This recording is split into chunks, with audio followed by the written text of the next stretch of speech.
Well, hi, everybody, and welcome to the Business Spotlight Series. My name is Mark McNulty, president of Action Coach Bluegrass, Southern Indiana. Today, I have Mark Pfeifer, the founder of WiggleWow, as my guest. Welcome, Mark. Thanks for having me on your show, Mark.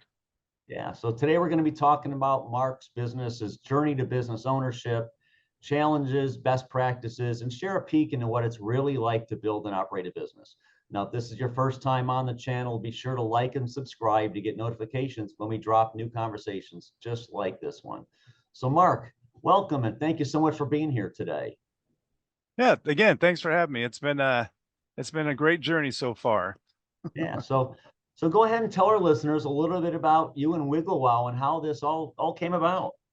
Yeah, so I was actually working in corporate America. For those that are in the area, it's a GE Appliance Park back in 2014. And I was speaking over the internet via Skype with my brother, who has a son with severe autism.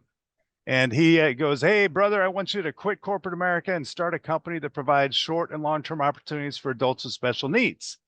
And I said, "Oh, okay. Well, so what does that look like for you?" And so we bounced a couple ideas off of each other. And that kind of really started the whole WiggleWow journey. And so I really feel that God spoke to me through my brother and put this on my heart. And I spent a lot of time working on the recipe, because the other thing that God said to me, he goes, "Yeah, you can start a company, employ adults with special needs, and people might buy that first bag of dog treats because they love your mission. But if their dogs don't like the treats, they won't pick up the second bag." And so we literally spent over 2 years working on the recipe, where I found 50 of my peers that I worked with at GE that gave their dogs treats every single day. And I told them that once we do a test where we gave their dog a chance to choose between the WiggleWow treat and our treat, once we had 45 or more than up to 50 dogs pick my recipe, I was going to quit. And so the first time I did it, only 7 dogs picked my recipe. So I was kind of depressed that day. God obviously knows I didn't know how to make dog treats, but over 2 years later, 47 out of 50 dogs picked our treats. And that's when we launched in August 10th, 2019. So that's when WiggleWow started. Wow. So are you the sole founder, Yep. CEO? Do you have partners? How's that look like? Yeah, so I'm the sole founder. It is currently an LLC. And the reason we are a for-profit company is because what a lot of people don't realize is, if you ask any parents that have an immediate son or daughter that's special needs, their biggest concern is, who's going to take care of my son or daughter when I die? And there just aren't a ton of financial opportunities for families out there in America or even anywhere in the world. So the reason we were for profit is because we wanted to sell franchises, and the only people that could buy franchises of WiggleWow would be families that have immediate members with special needs. So they would grow the franchise, then they'd put that into a trust. So after they passed, the profits from the trust would still care for their son or daughter. So that is the whole purpose for the business and the business structure. So Okay. So tell us a little bit about, what's your role currently in the business? You've been open for, a little over 4 years now, right? yep.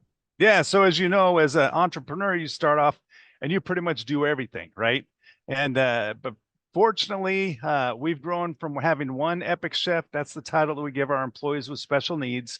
4 years ago, we're up to 33 now, and we're praying that by 2019 we'll be the largest employer for adults with special needs in America. So I've slowly learned to release the reins in different parts of the business, right? Because what most entrepreneurs understand is, as you grow, you can't keep doing everything. There's just not enough time of the day, and you're going to start missing things. And so you have to start depending on people that can pick up where that's going to free up some of your capacity to focus on other parts of the business. So I have people now that help out with the day-to-day operations within what we call the doghouse. That's our FDA approved commercial kitchen. And so because they're kind of handling the day-to-day operation, that allows me to do things like this interview right here, right? And to make sure that customers are taken care of, and to make sure that we're looking at new partnerships with other organizations that may want to carry our treats, those types of things. So yeah, so I'm still very heavily involved, but I don't control as much of the day-to-day operation as I once did. Okay. So do you have a general manager running things day to day? Yes. So we have some of the parents are very capable. So that's another unique aspect with our business is most companies won't allow a parent to work with their son or daughter. And what we find is a lot of our epic chefs don't want to work with their parents. So we have enough variety and space where a parent can work in a totally different area than their son or daughter. And everyone just loves it. So some of the parents have picked up. And so it's not like I have one person every single day. Some of the parents, different days of the week, kind of cover that. And I'm also training one of our epic chefs, Brendan, to carry on the day-to-day operation stuff. Okay, awesome. So, so as you said, they'll buy once for the mission, but they're only going to come back and keep buying if you like it. So, what is it about your product that makes it fly off the shelves? Yeah, so it's the bacon. It's a second main ingredient, and it's not artificial or bacon flavoring. It is the same crumbled bacon that you and I buy either from Sam's Club or Costco. That's what we buy. We buy 80 pounds of it a week. We grind it up. That's the second main ingredient in our treats. And one of the things I found, and I really started with my dogs when I was doing that test over the 2 years on the recipe, my dogs had never had bacon. And so they love peanut butter. And so when some of my people in that 50 population were giving me recommendations to improve the results, they said, hey, you should do a recipe with bacon. So I tried one with bacon and my dogs picked the peanut butter over the bacon. I'm like, yeah, this isn't going to work. But when we let the other 50 people try it with their dogs, they picked bacon over peanut butter because they had bacon before. And so what I've since learned is once a dog has something or they've smelled it, and they don't forget. So a dog, no, for example, and it's maybe not a very good example, but if you've ever taken your dog to the dog park, the first time a dog meets another dog, they make the owners feel very uncomfortable because they're sniffing each other's crotches. They're all over the place, right? But the second time those dogs meet, they sniff noses. They don't do the whole crotch thing anymore because they remember, and it could be months. And if they sniff a nose, they remember. I mean, that's how sensitive a dog's nose truly is. So any dogs that have ever had bacon, and the majority of the dogs love, I mean, we even love bacon, right? So, yeah. So if a dog's ever had bacon and they'll smell the bacon in our treats. And then when it tastes it, they're like, oh, yep, this is the real stuff. And they absolutely love it. So. Okay, awesome. So that's great. Yeah. And yeah, product testing with the dogs is really going to be the only way to know, right? Exactly. Yep. So good. So tell me about some marketing. So yeah, so tell me a little bit about how you market your product. How do you get it out there? How do you get, so that you can get that first try, which then results in the repeat business? Yeah. So what we found is anytime you pay for like printed publication or whatever, people still don't get the gist of what our mission and our company is all about, right? It's all about, I mean, if you see someone with Down syndrome on a sheet of paper, it might get your attention, but you may not take the time to read what it's about. If you walk by us at the state fair or you walk by us at the farm and machinery show or whatever, you're going to have the opportunity to speak to our staff. And that is what is a game changer for us, because then it becomes real versus just seeing a picture of someone or whatever. You see these individuals that no one else was willing to give a chance to have a job that paid them more than minimum wage. And then you hear how much they enjoy their job, and that, if you bring your dog to the show, even we'll give your dog a sample right there. So even your dog's going to tell you how much they love the treat. So to answer your question specifically, Mark, obviously we're online, but to drive people online, it's either through social media, through partnerships, through retail stores locally, or doing a lot of trade shows or whatever across the region. So. Okay. So so retail. So what are some of the Louisville local retail locations? So we're in 25 Kroger stores. We're in the 3 value markets. Cox's Liquor they had us before the end of the year. They're getting ready to place another order. So we'll be in Cox's Liquor again. We're actually getting ready to launch a partnership with Speed Wash. They have 8 locations or car washes. They're going to have what they call WiggleWow Wednesdays. So if you bring your car with you through the car wash, you're going to get a free WiggleWow treat. See if your dog likes it or not. But the largest retailer, though, so the dog shop in Nulu, they have a lot of our products in there. The popcorn station on Taylorsville Road, as well as a Taste of Kentucky and 2 Chicks and Company, which are also in Shelbyville. So lots of different. And we're even in Bernheim Forest, if you know It's exit 112 off of 65. So we're lots of places. So Okay. So what do you find most effective in marketing other than obviously getting a treat in the dog's mouth, right? So yep. is it what are you doing to drive people? So is it social media? Is it Yeah, it's again, it's social media. It's a video, right? People, it's videos are the way of the world today in social media. I mean, you can sit there and have all the still shots or all the words you want, but a video really captures what's going on. We have a video of a dog where, that whole, we call it the WiggleWow challenge, where an owner sits there and it has the treat the dog used to think was its favorite and the WiggleWow treat. We had one where the guy's sitting in his chair, the owner is, and he has the dog he's trying to get his dog to take the old treat. He just doesn't even let him, he sees the WiggleWow treat, keeps trying to give him the other one. And so the dog finally takes the treat out of his hand and drops it 5 feet away from him and comes back and looks right at the WiggleWow treat. And it's like, when you have videos like that, it's obvious. I mean, it's priceless. It truly is. It captures so much emotion and energy right there in that one shot. Oh, that's great. Yeah. Yeah, videos definitely the way to go now.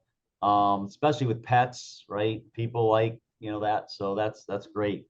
I assume TikTok, Yep. Yeah, we're on Instagram. TikTok, Instagram, Facebook. Yeah. So another thing I'd share with entrepreneurs is you should always protect your brand, right? Hopefully people already understand that whenever you're trying to pick out a name or whatever, you want to Google it to see if it even exists, if it's out there, right? And if it hasn't been trademarked, well, if it has been trademarked, you shouldn't be using it because they're going to come after you and you're going to have to change everything you spent your money on. But if it hasn't been trademarked, before applying for the trademark, make sure you lock in that same name on all the social media platforms.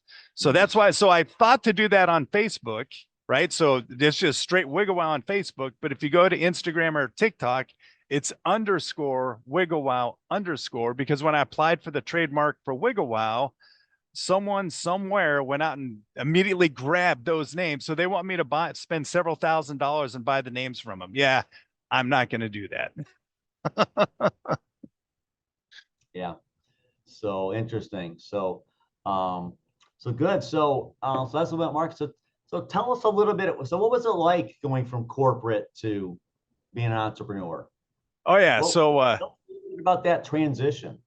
yeah. So I used to make a great salary in corporate America, right? And so I didn't retire, I quit. And so for 2 years, I've been telling my boss, hey, once this recipe gets to where 45 or more dogs love it, I'm out of here. So she had been hearing me tell her that I was going to quit for 2 years. So when I put my 2 week notice in, she didn't believe me. And she's like, yeah, there's no way you're going to do this. And honestly, I'm not going to tell you it was an easy decision. It is scary, right? So I prayed about it a lot and leaned in on a lot of close friends and made sure, hey, I was doing the right thing. But the thing that I'd also caution other entrepreneurs to do, be very careful about who you're leaning into to get advice, because if it's individuals that have never ran their own company before, they're not going to give you the advice you're looking for because they don't have the experiences, right? I mean, honestly, I would like to think that a majority of the people in America would love to start their own company and do their own thing, right? And many of them probably wanted to at some point, and for some reason were unsuccessful. And Mark, one of the things that always cracks me up, because I love traveling around the world, and when I go to several of the different countries, what I find out is that the families in these foreign countries tell their sons and daughters to get good grades in school so that you can go to college and move to America to start your own company. But in America, we tell our kids, get good grades, go to college so that you can get a good job working for someone else. Why is it that everywhere else in the world, they tell you to go to America and start your own company? It's the land of opportunities. But in our own culture, we don't do that. Isn't that kind of crazy? I mean, so yeah, so it was scary. But when I reached out to other entrepreneurs, they said, no one's going to have more belief in what you're trying to do than you. And that's absolute truth, right? I mean, there's a lot of people out there that don't want to see us succeed, because then they feel inferior because they tried it and were unsuccessful. So make sure you're reaching out to people that have been successful, because that's what you want, right? You don't want to reach out to people that maybe tried and failed. That's not really the outcome you're looking for. So I did that, and that made the transition easier. And I'm not going to say it's all a basket of roses, right? I mean, it's day to day, the grind, you make it happen, but it is well worth it. I mean, to not have to answer to other people. I mean, when you're designing your brand and your colors, you don't have to answer to anybody. You get to pick whatever you want, and the other, you have team members that want to make a change. As a business, you can change on a dime. You don't have to wait for some board or a whole bunch of people to give the approval. You can change very quickly. And that's critical to make sure you can adapt to the changing markets, and so you're still successful. Okay. Yeah, that perspective of, international people coming here to start a business versus Americans we stay here to get a job. That's I've never heard that put that way before, but that's really true. That's really interesting. So I'm glad I asked that question. So great. So to think back on your journey, what are some memorable roadblocks or hurdles that you were that you didn't expect, that you just had to just deal with? Yep. So the first one for me, because I employ adults with special needs, I found out that an individual with special needs cannot have more than $2,000 in their bank account. And I was like, what are you talking about? They can't have more than $2,000, because the federal government allows me as an employer to pay people with special needs less than minimum wage. But I choose not to, right? We're trying to, as I tell people, I said, our whole world continually tells this population what they can't do. God created WiggleWow to show all of us what they can do. And so when I found that out, the first thing I had to figure out is, okay, I know some of my staff can make more than $2,000 a year, right? So what can we do to overcome this? And so I found a lawyer that taught me how we can work their payment, so that there's two different, there's like an ABLE account and there's a special needs trust that are exempt from that $2,000 limit. So that was kind of the first one. So that was the first major hurdle. So once we overcame that, we were good to go. The second one I kind of already talked about was the recipe. The third one is your keeping having access to money, right? And so the third critical one for me was getting approved for a line of credit. And that truly is priceless. I mean, you can sit there and work the whole credit card thing. You know that the cutoff is on the 26th. So you make all your purchases on the 27th, because now you essentially have 60 days to pay that bill versus just 30 days. So I worked that as long as I could. And then it reached a point where, it just wasn't working. So I talked to my banker, and that is something else I'd recommend. Get in very close with your bank, because they want small businesses to be successful. They want you to grow into a Fortune 500 business, right? Because then they can brag that they helped supported you that whole time. So they want you to be successful. And there's probably a lot of tools out there that a new entrepreneur wouldn't even know are available until you sit down and talk with them. And so again, having that line of credit has really saved my bacon lots of times, because you're able to borrow money from it, make sure you have payroll or order the ingredients you need or whatever. And then when you have Kroger that pays you 30 days later, the invoice payment for that invoice finally comes in, then you can get that paid off in no time and you're good to go again. Right. Okay. Great. So, so how have you grown as a business owner over this time? So as a business, so again, I think one of the biggest challenges is learning when to let go, right? So obviously, as the business itself grows, what you find is you're not as accessible as you were initially, right? So when I first started, all the staff had access to me all the time, and it was crazy because people always ask, well, what do they want? What do you want to be called? Are you Mark? Are you Mr. Pfeifer? Whatever. And I'm like, hey, I'm not going to get caught up on that. I don't worry about it. And then literally a year, about 18 months ago, an employee started, and she started calling me boss. So everyone started calling me boss. And I'm like, I don't want to be known as the boss, right? And so I said, no, please don't call me boss. And so then her parents came to me and said, hey, you need to understand, our daughter tried finding a job for 20 years and has always wanted a boss. Please let her call you boss. And so I did. So now everyone calls me boss. But the whole accessibility, so that's been hard for some of the staff because before they could just walk up anytime and start talking to me, shoot the breeze. And now they understand that, hey, productions were at a much higher rate now. Expectations have grown. So I'm not as available as I once was when I was working right there next to them. The other thing is, I think it's very important to make sure that you put in measures that give you a good family and work balance. Because as entrepreneurs, we could be working every minute. I mean, you go home, right? And you're going through emails, you're checking social media, you're checking all this stuff. That's when you need to say, hey, what is the priority in my life, right? At the end of the day, this business isn't going to be at my gravesite. It's going to be my spouse, right? And so you got to make sure you invest in your marriage and in your family as well. Now, I know initially, I mean, starting a business, it is all about you have to be the walking billboard all the time. But at some point, you got to make the decision. And my bride, honestly, helped me make that decision. She's like, starting 2024, starting this year, I'm allowed to work WiggleWow one weekend a month. Where last year, I'm not kidding, out of 52 weekends, it was probably 40 to 45 weekends was all WiggleWow. And so that's something as you grow, you definitely need to put parameters in place to make sure your whole well-roundedness is healthy and growing.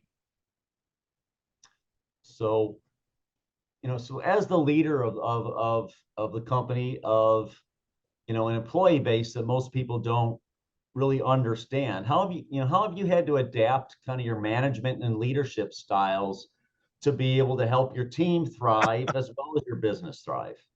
Yeah. So with a traditional type business, you develop a workstation and you just train your staff to do it, right? And then you have the workstation instructions there. They come in, boom, they're good to go.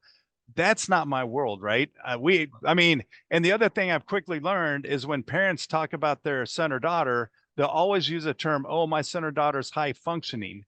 Well, I've quickly learned that the scale for high functioning is about as wide as you can imagine. And so when you have that workstation, I tend to focus when someone comes in and works, if they're unsuccessful, I determine how they were unsuccessful and why.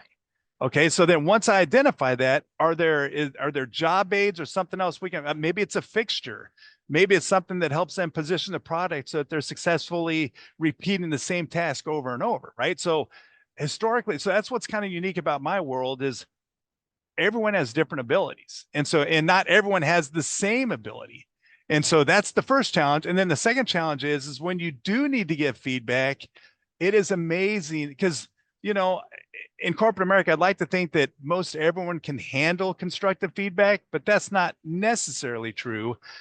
But it's definitely not true in my world. I mean, some person, you can just tell them, hey, you need to do this. It's no problem. The next person would break down in tears, right? So you definitely need to be conscientious of that, understand your different employees, know how they respond, what motivates them, and you need to make sure you adapt your approach and the way you work with them to make sure you compensate for that. So yeah, it's definitely different because I obviously as a manager for all kinds of people in corporate America, and yeah, this is totally different. Yep. Yeah. Okay. Great. It's interesting, especially in today's day and age where, the employer-employee relationship has changed since COVID. There's probably some lessons in there that we could all learn and apply regardless of who our employees and teams are. Absolutely. Yep. Very true. Individual needs versus just do what I say. Right. Well, and I mean, even because I was in the military way before all this stuff, and one of the things I learned is if you take care of your team, they'll always be there for you. And that I found that to be true, whether it's in the military, corporate America, and even here in the doghouse at WiggleWow. You take care of your team, they'll step up if humanly possible, if they're able, and they'll make sure that whatever it is you're asking or requesting, that it'll be successful in the end. So, yep, I completely agree with that. Awesome. Well, we've covered a lot of ground here today, so I really appreciate it, Mark. I've got a few kind of wrap-up questions here. just kind of top of the head answer. So first one, so what's your key to success? Key to success. Okay. I would say my key to success is I never expect anything more out of what I expect of myself. Right. And so I'm always there to make sure that the communication is very clear and that they have all the tools they need to be successful so that at the end of the day, when someone else is successful, then I win as well. So I think it's being involved, leading by example, and making sure people are set up for success. Okay, awesome, great. So what's one piece of advice for other business owners? Yeah, I would say your employees are that's got to be your number one asset.